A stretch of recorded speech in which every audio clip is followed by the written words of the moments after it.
So let's see how Kenneth Faried is doing with the Brooklyn Nets. Well, he's had 2 straight games of over 20 points, so maybe he's getting his groove on in Brooklyn. You know what? I'm happy for you, Kenneth Faried. I'm glad to see you doing well, but I'm really glad that it's no longer in Denver, because based on Thaddeus Young's first game for us, I mean, Kenneth Faried was effective in the pick and roll as well, so having Thad Young be able to do that is great. But of course, the real difference was just having a guy who didn't have to be 2 feet away from the basket to actually be something for me offensively, okay? Thad Young's jump shot was very impressive for us, and it provided us with just more options. I mean, not just when Thad Young just happens to be open, but now I can run pick and rolls with more spacing on the floor.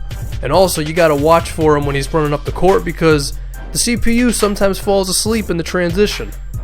And then, of course, who could forget this one right here when Rajon Rondo just delivered some sort of pass to Rudy Gay. I don't know what that was, up to Thad Young. It's beautiful. A great first game with Thad Young. But if you notice this cluster F at the bottom of the Western Conference, this is about seeds 5 and down, and you can see we're just in this big hodgepodge with a bunch of other teams.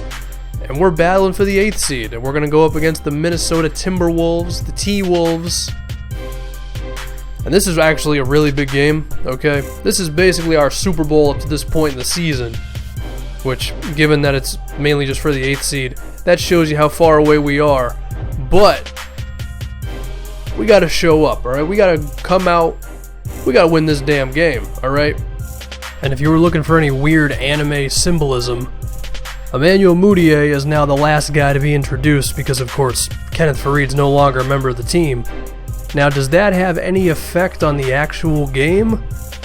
Maybe it does, I don't know. Shoutouts to 2K for the Christmas stuff on the scoreboard. Ricky Rubio's playing defense on Mudiay, and ooh, okay. Maybe Mudiay went Super Saiyan real quick now that he's the last guy being introduced. Maybe that's a really weird subject that has no merit on the actual game whatsoever, but I need to think of something to say. I don't know. Andrew Wiggins is in the post. We really don't have any idea who's defending him. I don't know how Mudiay ended up on him. Rubio open. See, usually I'm like, well, Rubio open for 3. That's not really a problem. He makes me shut up right quick. And now it's time for this play once again, which usually has some pretty damn good results. Get out of my way, Rubio. Wait, Mudiay, what? How you gonna miss that shot, man? That's not good. But it's okay, because as long as we play some defense in transition, or second thought, just leave the guy who's supposed to be the next Kobe Bryant wide open for 3.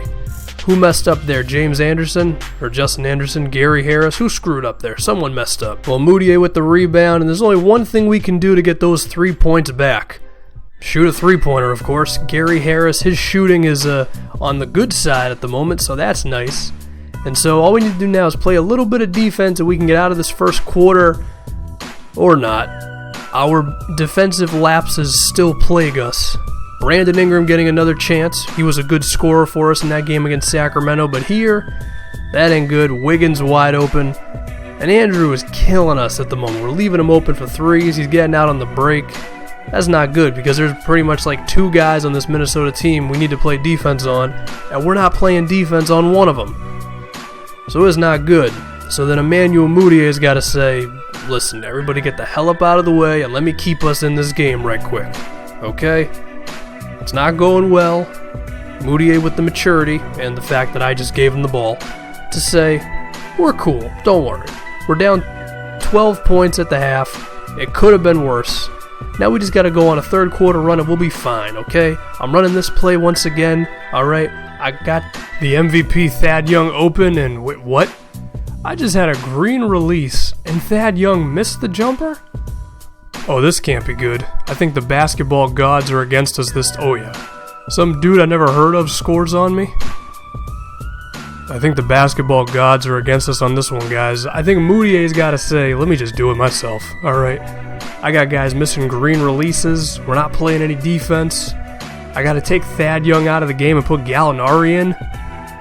So the first game with Thad Young was fantastic, and he was great for us, hitting all kinds of shots. And this one, he had the same opportunity. It didn't go in. Perhaps Look, if anybody thought we were just going to become title contenders the second I trade away Kenneth Faried, harsh reality for you, we still play in the NBA. But now I have to take Moutier out of the game because his stamina is already getting a little low. I mean, I gotta have him for the fourth quarter. I can't just have him die out there. So I tried to go with KJ McDaniels instead because Brandon Ingram really wasn't doing much for us. KJ, you got some opportunities, you better take it. Ooh, that's nice. That's the one thing with KJ McDaniels is that outside shot, because if he can hit that, I mean, we already know what he can do defensively, and in case you needed a little bit of a reminder, quick second here, and wait for Shabazz Muhammad to miss this one, and then you know who's going to be running out on the open floor, right? You know who's going to be out there, right? My man KJ. That lob. He's got the gold for finishing lob plays, and shout out to 2K for not screwing one of those up. And then this one here. My boy KJ.